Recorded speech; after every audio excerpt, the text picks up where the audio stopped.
Anyway.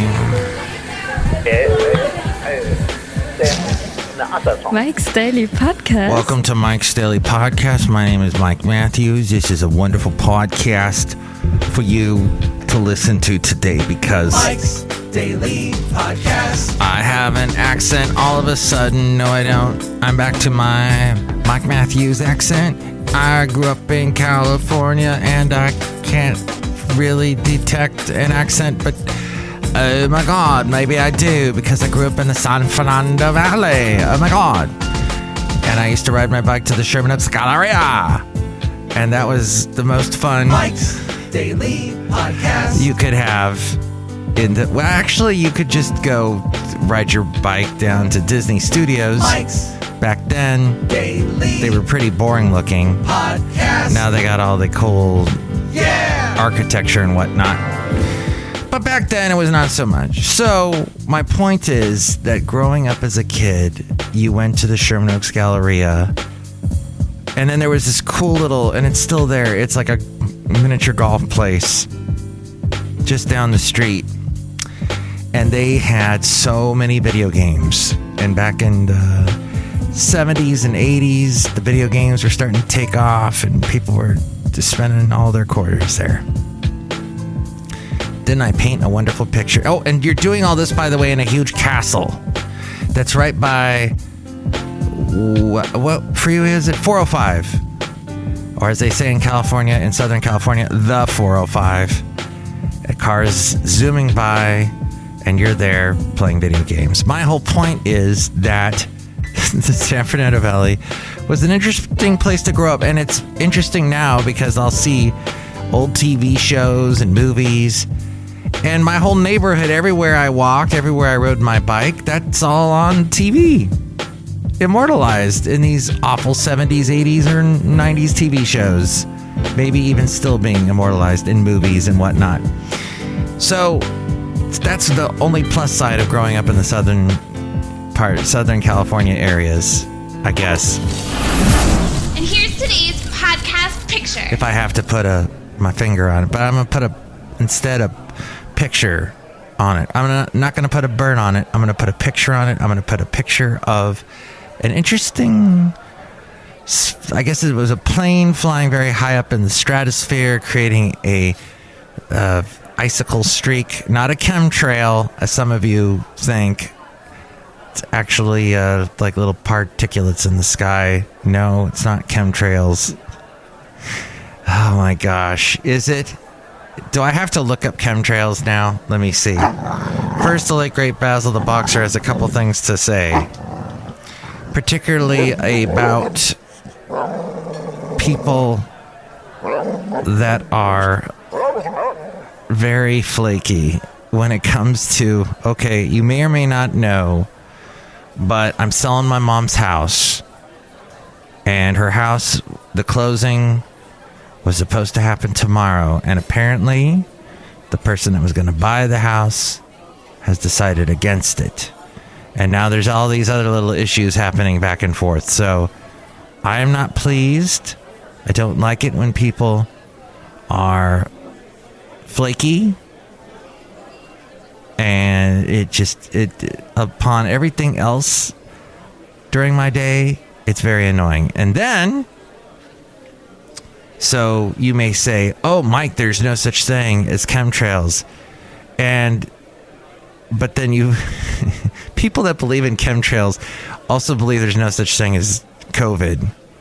I don't get it. But yeah, the chemtrail conspiracy theory posits the erroneous belief that long-lasting condensation trails, they're called condensation trails in reality.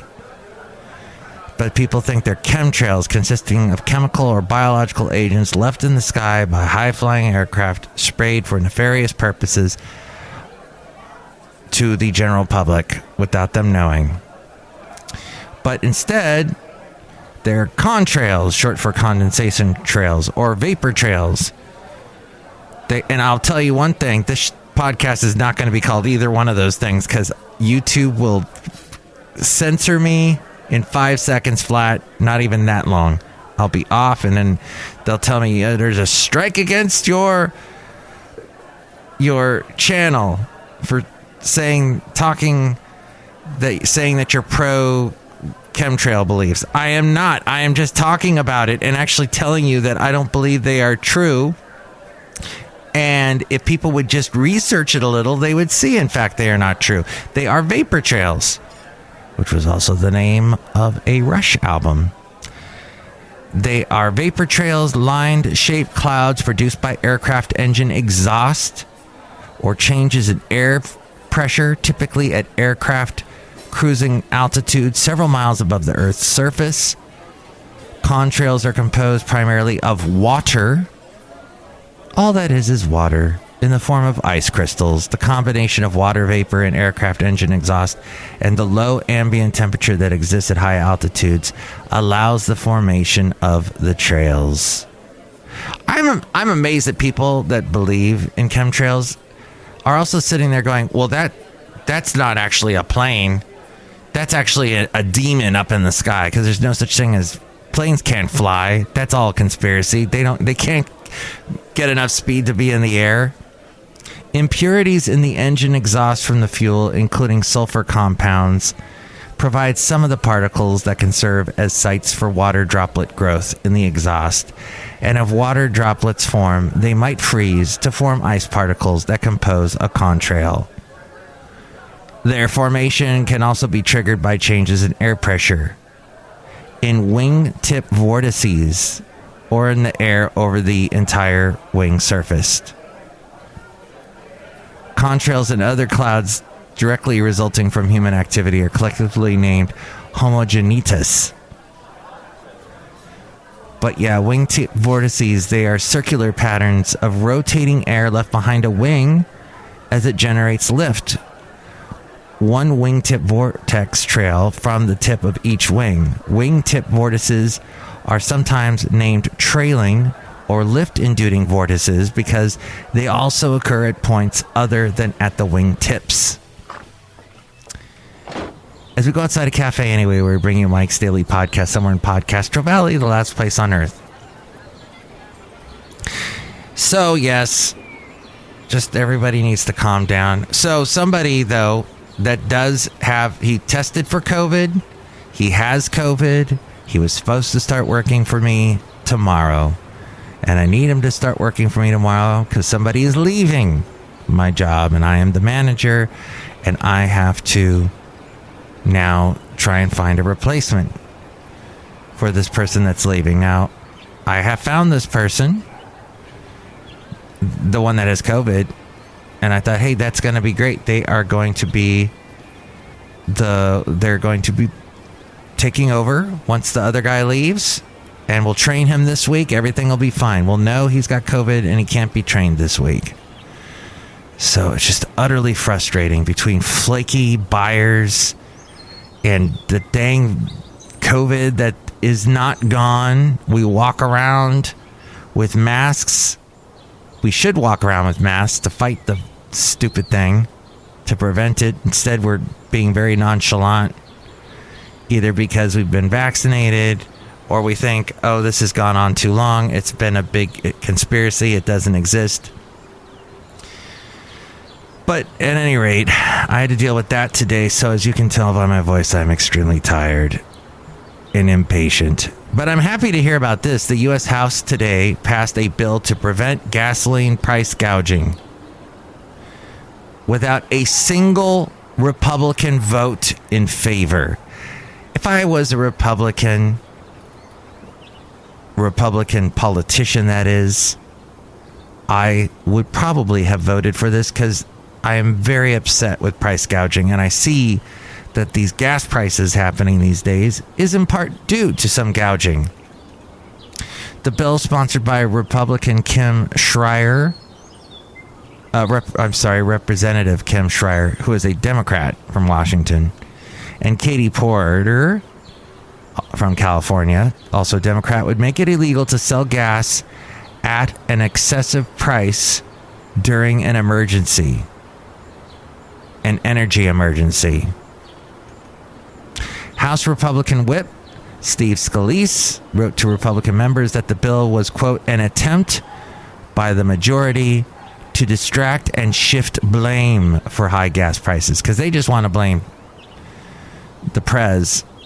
Scalise wrote that there was no evidence of price gouging, gas price gouging. The Consumer Price Gouging Prevention Act of 2022 would give the president the power to issue an emergency declaration that would make it unlawful to hike gasoline and home energy prices in an excessive or exploitive manner. That sounds like a really good idea. I mean, it is just getting so bad. Something has to be done. I would have voted for it. I would have said, even if I was a Republican representative, I would have said, yeah, no, that's a good idea.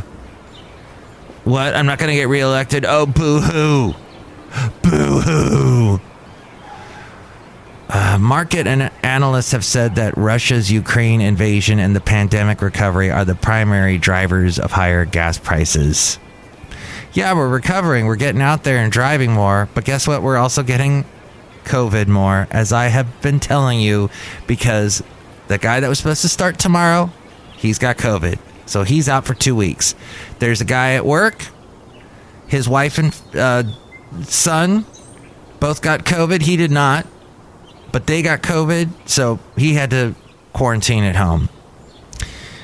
Somebody else at work got COVID. He had to be out for 2 weeks. Actually had a bit of a cough. He said it left, it came back. It wasn't too bad because he was vaccinated. Another person I know from work got COVID, was out for 2 weeks. The first week was heck. Actually, yeah, he thought, the first day he thought, oh, it's not so bad. Then the next day it got really bad. Then it cleared up a little bit, and he tried to take a test, thinking, oh, I'll take the test, I'll pass it, and I'll go back to work. He failed the test, and then it got bad, really bad. And this kid is like 30-something, and it hit him hard. So don't be thinking it's not and he was vaccinated. It is there. It is there, and it is not as big a story now. Although I did hear something, one of the local news radio stations said that it is starting to become more because of all the variants. It's becoming more of a problem. President Biden, by the way, ordered the release of 1 million barrels of oil a day from the strategic reserve in an effort to lower gas prices at the pump. But they still keep going up. And I have been able to find cheap gas in the East Bay, but it is getting tougher and tougher to find because even those cheap gas places are climbing ever so close to $6, and it's getting more and more difficult. All right, so very frustrated with flaky people. Not saying that the person that had COVID is flaky. Probably should have wore his mask a little bit more, but who am I to say? But I do know with that other situation I was telling you about, definitely flaky people involved. There are ways to help you improve your relationship with flaky people. Watch for flaky behavior. By the way, let me just posit that what I just told about the gas bill, and that passed today against gas gouging, that came from MSN. And I want to say that was UPI that had that story. So that's what, yeah, UPI News. Doug Cunningham wrote that. And then the thing about the chemtrails actually being contrails, not chemtrails, they're called contrails. And there's no conspiracy about that. That was from Wikipedia. So take it with what you believe about Wikipedia. I know, it's not true. Wikipedia, none of it's true. Well, you go look at Wikipedia, and I'm sure you're going to find a lot of truth. So take that with a grain of salt, I guess. But yes, see how often flaky people cancel their plans. See if it's a habit. Getting frequently canceled on is super frustrating. You'll probably notice this behavior first. It's common for people who are flaky to cancel plans often, sometimes at the last minute. Consider how frequently the person backs out on plans to see if they might be flaky. So first you go, okay, this person's flaky. pretty obvious. Pretty obvious if they arrive late. They're probably flaky or don't really care, or time is more of a fluid thing to them, and that can be annoying. Pay attention to how long it takes for them to return calls and texts. Keep in mind, some people might fail to return texts and calls because they're overwhelmed with their schedule, dealing with depression, feeling very anxious. Try not to assume the worst about people who aren't returning your texts and calls. But if they do that constantly, yeah, you can pretty much say they're flaky. Watch for signs that they struggle with their responsibilities. Pay attention if they forget important things. Notice if they often promise more they can deliver. Watch for unpredictable behavior. And notice if they often engage in risky behavior with drugs, alcohol, spending too much money, driving too fast. Now, how do you deal with them? Show compassion, because they might have a deeper issue. Sometimes people seem flaky because they have a condition like depression, anxiety, or ADHD. They may have trouble staying organized, might live a very busy or chaotic life. While their behavior may be unfair to you, they aren't doing it to be hurtful. Try to be understanding about the deeper reasons for their behavior. Don't try to diagnose someone with a mental health condition. Just understand that it's possible that the person has an underlying reason for acting the way they do. You can talk to the person about the specific behavior that bothers you. You deserve to feel respected and shouldn't have to carry someone else's weight. When your flaky person does something that hurts you, tell them what they did and how it made you feel. Then talk about ways they might improve their behavior going forward. Work around their flakiness so it's less of a problem. Like creating padding in your schedule so they can be late. Plan an activity that you can do while you wait for them. That kind of thing. You're acquiescing. You're enabling them. Invite them to do something fun if you're spending time together. Generally, flaky people know how to have fun. They're often spontaneous and impulsive, so they can help you have new adventures. So take advantage of these traits. Letting them create a good time for you. Let them experience the consequences of ignoring their responsibilities. As an example, let's say your roommate left their clothes in the hallway. Don't pick them up. Leave the clothes there until they come and get them. Give them time to grow into the responsibility if possible. Show appreciation when they follow through on something. The best way to help your flaky person improve their behavior is to reward them when they do something well. When they arrive on time, keep plans, or remember something important, tell them that you really appreciate their effort. This may encourage them to do things more often, to do the right things. And that's all from WikiHow, wikihow.com. Speaking of mental health issues, that's what Selena Gomez was doing at the White House. She is a strong proponent of therapy and taking social media breaks for her mental health. She explains that there is an untapped power in discussing mental health as a community. She says, I heard a phrase actually recently that I really like, which is mentionable because, that I really like. Here it is. Here's the phrase. Here's the phrase. The phrase that pays. Here we go. And I say that because I've spent much too long in the radio world. If you say the phrase that pays, it could win $10,000. Here we go. Ready? Here's the phrase.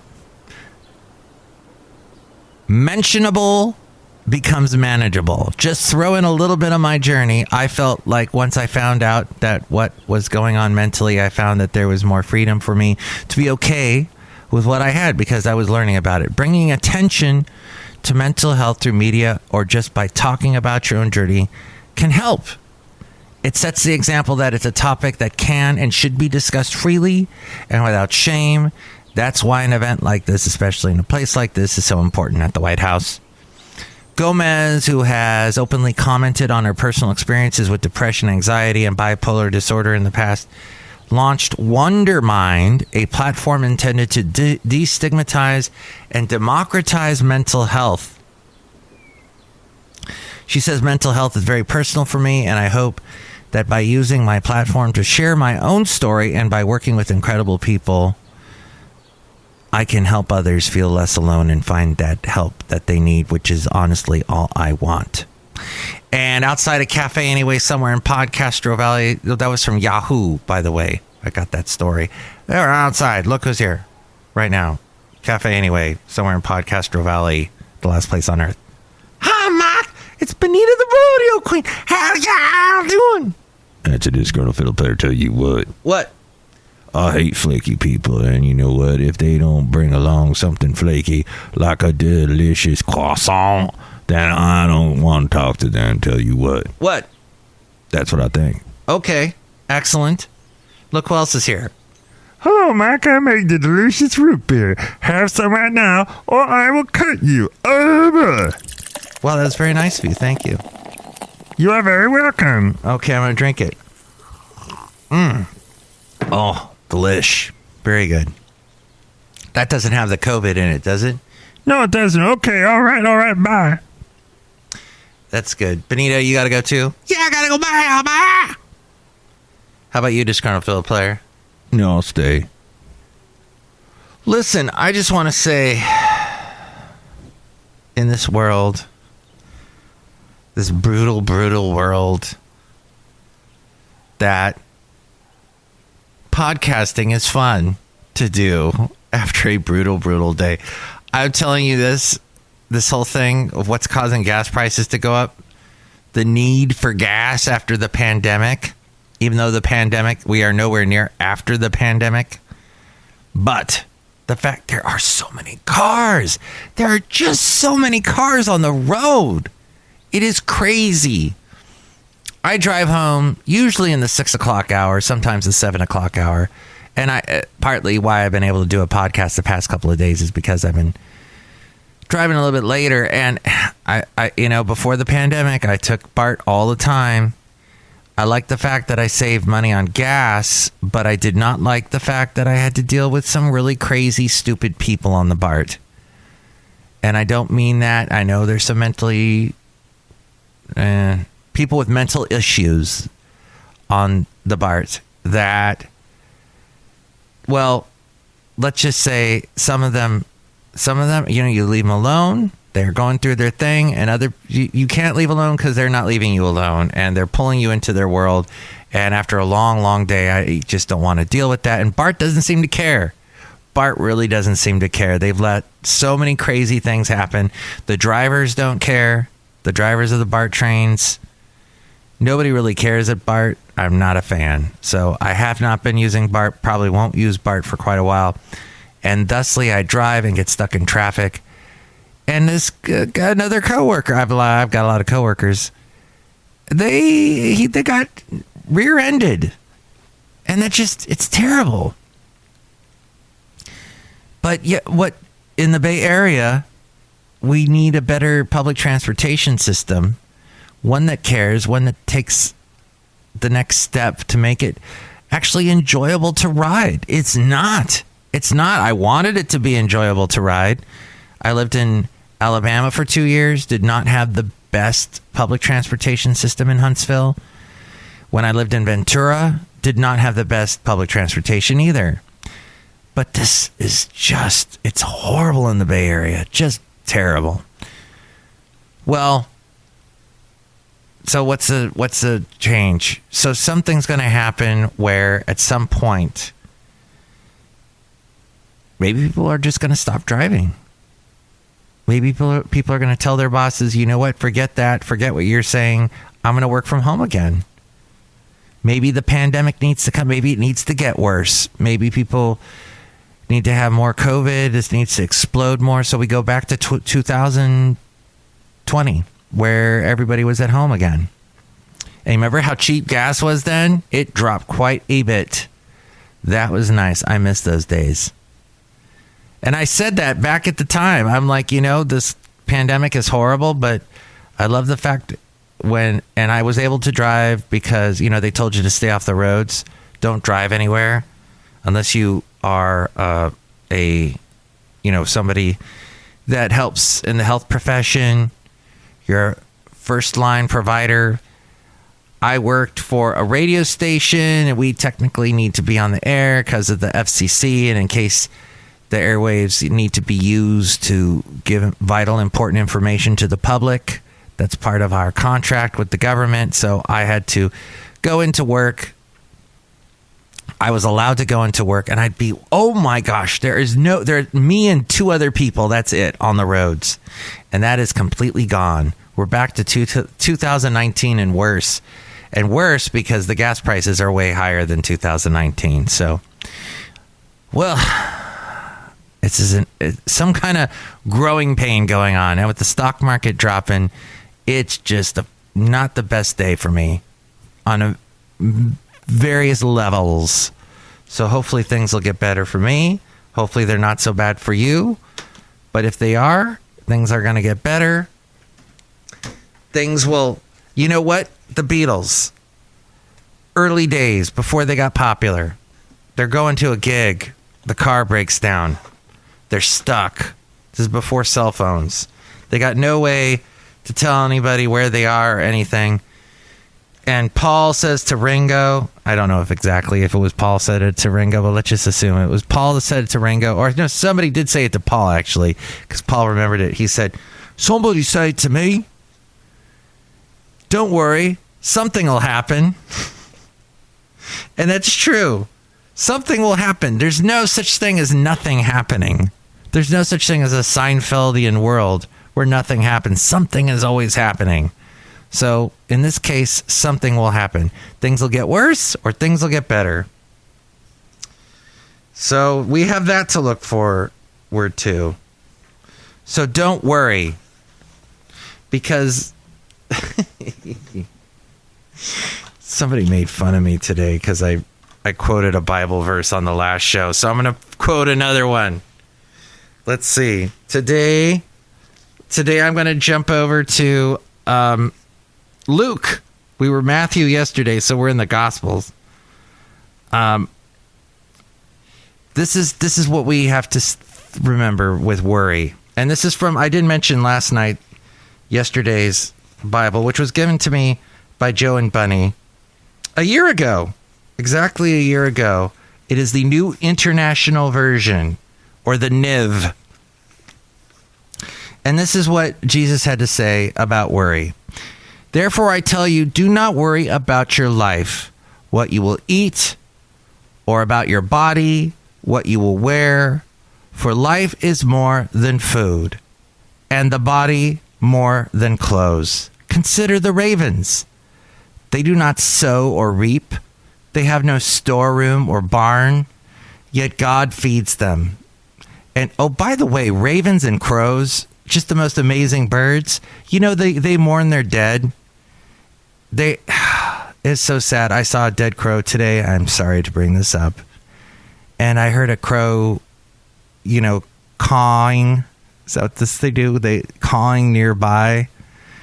And I meant to go back and give that little crow a funeral. In fact, I might just drive back there right now and give the crow a little funeral. And the crow will remember you. Crows are so like, hey, you fed me. I like you, Mike.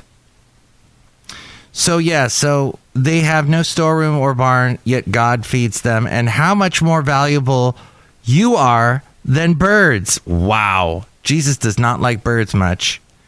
Who of you, by worrying, can add a single hour to your life? Since you cannot do this very little thing, why do you worry about the rest? There you go. So you are more valuable than birds. Whether that does sound very mean and cruel, and how could Jesus say that? But really, in the end, you are. And you know why I know this? Because you are not a crow. I know for a fact that you are not a crow listening to the show. If you're Drinky Crow, that would be awesome because you'd be pretty crazy. Drinky Crow is funny, though not very smart. But here's the thing or maybe you're Heckle and Jekyll. But the thing is you're important. So things will happen. If you're in a religious frame of mind, you've got somebody up above that considers you more important than ravens. Quote the raven, nevermore. Here, I'm just going to wrap up the show by saying if you would like to comment on that, you can call me 336MM Daily. That's 3 + 3 = 6. MM as in Mike Matthews. Daily as in what this podcast has been for a couple of days. Call now. 336MM Daily. Or you can email me, MikesDailyPodcast@gmail.com. Look at that. We went a half hour today. Time to wrap it up. With more info on how to reach me, it's A-Frame. Mike's Daily Podcast is written and produced and performed by Mike Matthews. His podcast is super easy to find. Download or listen to his show and read his blog at MikesDailyPodcast.com. Email Mike now at MikesDailyPodcast@gmail.com. See you tomorrow. And Bye. that was episode 2436, 2436.